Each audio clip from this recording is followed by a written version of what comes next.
Welcome to Sun, Sand, and Sold. I am Josh Tomey, joined as always by my co-host, David Haber. I think it's my new thing, by the way. I just like the. Well, you know how to snap. I can't really. I like it's one of the few things I can't do in life. I like this. That's one of the only things that I know that you can't do. I can't whistle and I can't snap. Well, you know, what are you going to do? That aside, you do so much else, and right. Including wear beautiful shirts. I was going to say. So this is a good one. Here we go. Got it in North Carolina. Now it's colorful. Blowing Rock. There's a beautiful store there. I bought it there. Shirt. I like that shirt a lot. Shout out to the Blowing Rock store that I don't remember the name of. And I did try to stay relatively muted. No, you were great today. Tried to keep this under control. You know, David. Today we have Russell Galbut on, and I know you've known Russell for a long time, but. I met Russell Galbut when he was head of the JCs in Miami Beach in probably 1978, 79, long time ago. It's got to be almost 50 years ago. And Russell's one of those entrepreneurs who, you know, we said before we got on air, is into everything. I mean, it's like it's actually easy. It's like an octopus. It's actually easier to talk about what he's not doing than it is to talk about what he is doing. The Crescent Heights was one of the, if not the largest condo converter in the United States from old buildings, and now one of the largest real estate owners in Miami and Miami Beach, and obviously doing 20 plus projects currently. And I think he also is doing projects in other cities. Oh yeah, he's all over the country. He's doing condos from the ground up. He's doing reclamation work. He does a lot of historic preservation work. And now he's started this new company called Crescent Seas. Right. Which he used to be the chairman of NCL, Norwegian Cruise Lines, right. And now he decided to create I guess you would call it the equivalent of a condo hotel on the water. Well, we're going to talk to him about that and hear about, how that venture came about, as well as some of the stuff he's working on, like 14 Rock in Miami's Arts and Entertainment District, which is Gale, exploding the Gale Hotel, which is a condo hotel. We'll talk about Five Park. On Miami Beach. And I think some of his perspective on Miami Beach, I think, we're going to delve into, One thing you're going to hear from Russell is his opinion, whether you like it or not. It will not be muted, shall we say. It will not. And we're not responsible for his opinion, whatever it is.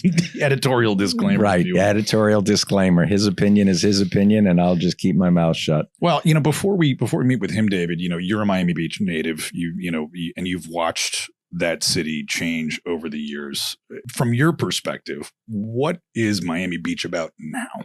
Well, what it needs to be about now is how to create affordable housing, not low-income housing, affordable housing for workers who are going to work in the community, whether they be teachers, firefighters, police officers, air conditioning guys, plumbers, electricians, people who are going to service the community.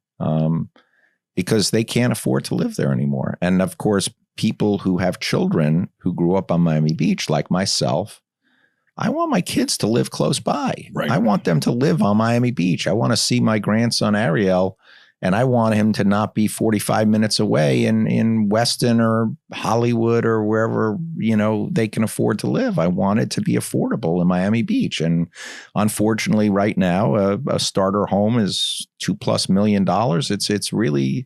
It's depressing and it's distressing to the kids because they want to be close to the grandparents and the parents also, because they need help. I mean, they need help with the kids. They want to be in the family context, and it's become very unaffordable. And, Miami Beach is made up of a bunch of islands, and then it has a couple of commercial corridors, whether it be Alton Road down south, whether it be Collins Avenue up north, whether it be 41st Street, whether it be Lincoln Road.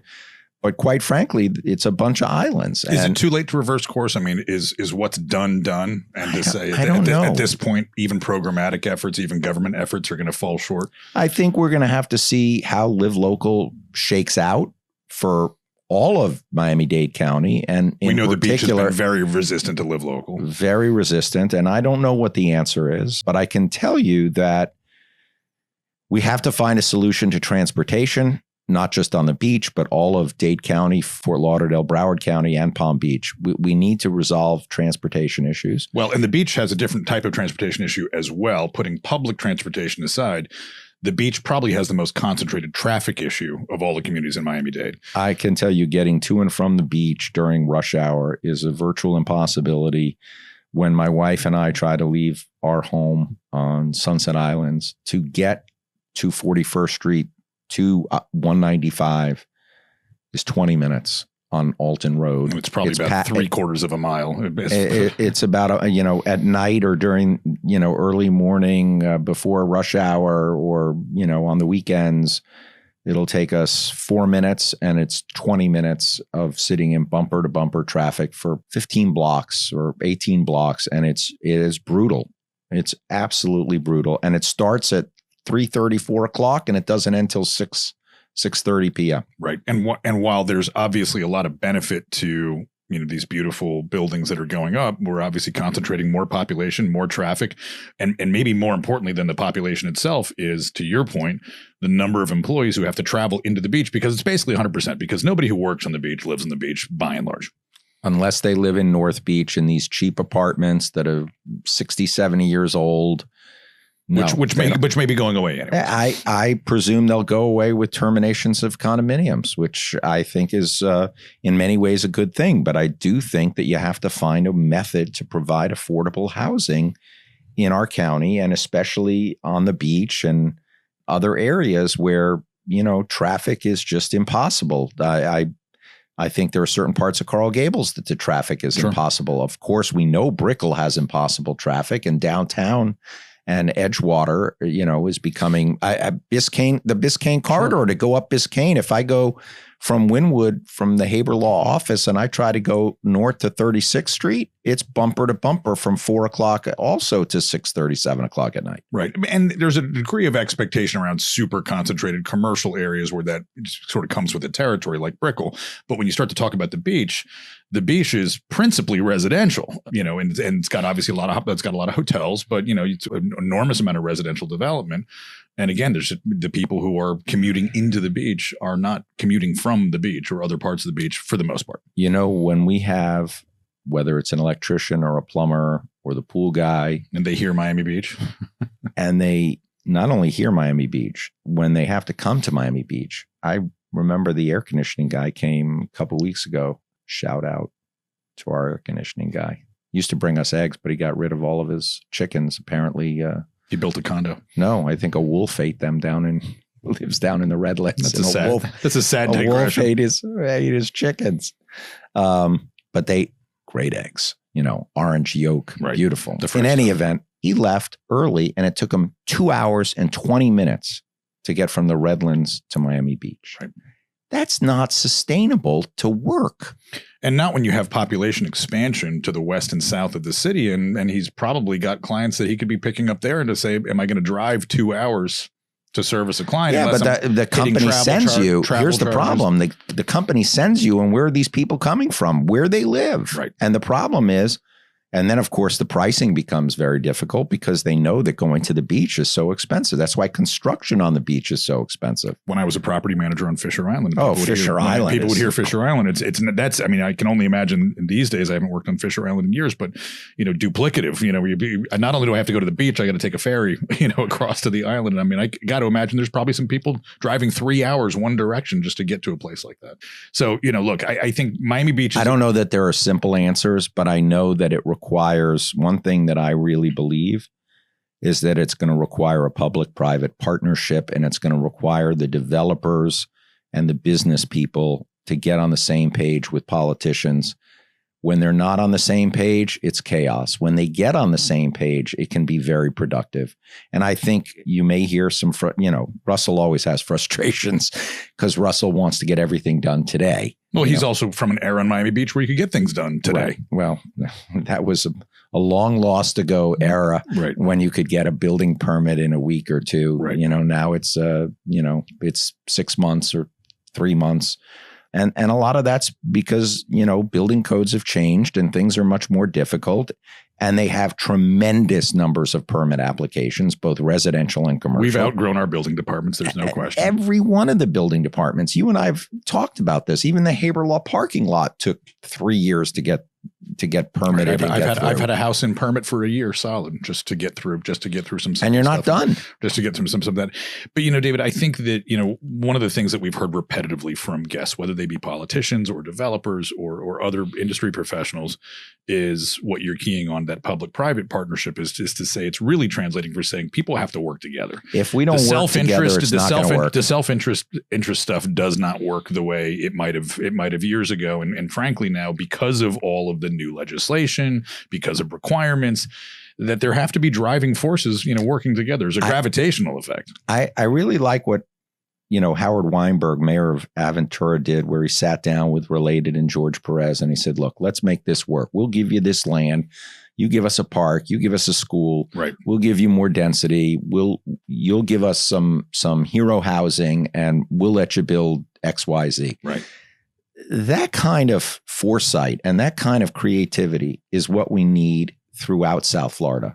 Dade, Broward, Palm Beach. We need creativity. Well, you know what I really liked about, and we need leadership. Right. What I really liked about what Mayor Weinberg did in particular was that it was him approaching developers. Yes. Most often, and I know Russell has done a lot of work with local government, but it's most often the developer approaching government saying, here's what I want to get done. Then the government says, well, what are you going to do for me? And it provides the quick. But it's not very often when the government goes and the mayor or a commissioner says, I got a great idea. Yep. Will you work with me to get this done? And I think that is very infrequent because truthfully, most politicians don't understand economics the way developers understand economics, because they have not been in the development business and they don't understand the risks, and whether it's personal guarantees or it's bank loans or, putting pen to paper and making it work economically, it's not easy. And, so I think they tend to wait for the developers, but I think they gotta talk more, and they got to talk with each other, not at each other. Mm-hmm. Yes. And I think as you have pointed out before, those politicians with vision for the future, the idea, because again, you can look at pen and paper, when it comes to the hero housing up in Aventura and say, sure, there's some economic sensibility to it, but the reality is it's not a money maker for the city that way. It's not, what it really does is foster a sense of community and belonging, reinvestment within the community, and making a community functionally more affordable for those members of the community has identified as the most important, people like police officers and nurses. Think about how hard it is for a teacher to get to downtown Miami-Dade County to teach at Miami-Dade downtown campus. Right. I mean, that's got to be crazy to get downtown for that. In a paid depressed position to begin with, right, to then say, and now we're going to add a 90-minute commute to that. Each way. Right. Exactly. And so I think to teach for 2 hours. And so I agree 2 or 3 times a week. I think what Mayor Weinberg did was ingenious, not only the substance of the idea, but the fact that he was the one presenting. I like that. Yeah. And then maybe it means more developers should run for office. I don't know about developers running for office, and I don't know about developers pushing individual particular candidates, which they tend to do. And then residents think that the candidate is owned by the developer. But I do believe the dialogue has to get better. Yeah. I believe in some jurisdictions it's better and others it's worse. But I think it requires leadership on both sides, on the development side and business owners.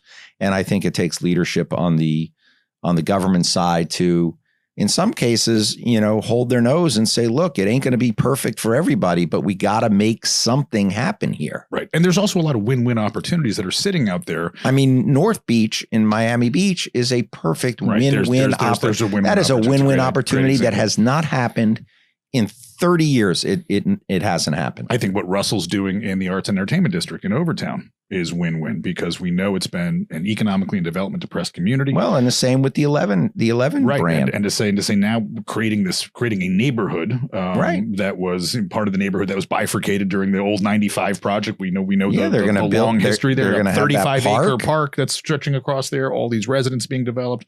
And the beautiful stores and the restaurants. And the beautiful bridge that they're finally going to.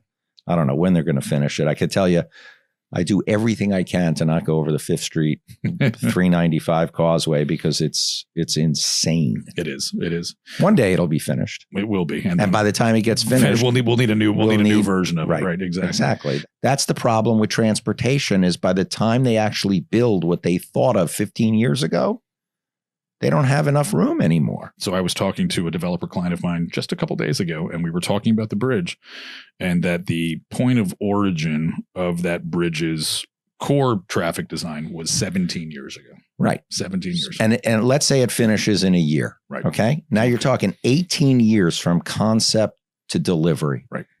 You know the traffic is not going to be the same. Now, granted, you've got FDOT involved and the states involved. You've got the federal government involved. I mean, there's a lot of pieces in play. But it's complicated. But it's like by the time 595 was built in Broward, going east-west, it was already too small. Too small. Right. They had to do that lane reversal and rebuild it immediately. By the time they built it, it was already out of date. Right. Yep. And that is an issue. And then timing of it is an issue. And I think, Russell will put some finer points on a lot of the topics we're addressing here, but it's going to be interesting to hear what his perspective on how that gets better and who can make that better. Well, I can tell you, I'm sure he has some opinions on Live Local and some of the other things and the position of some of the people in Miami Beach, because, Russell is one thing he's not is shy. Absolutely. Well, we'll hear more from Russell Galbut when we come back from this break. In the meantime, you're watching Sun, Sand, and Sold. I'm Josh Tomey with David Haber.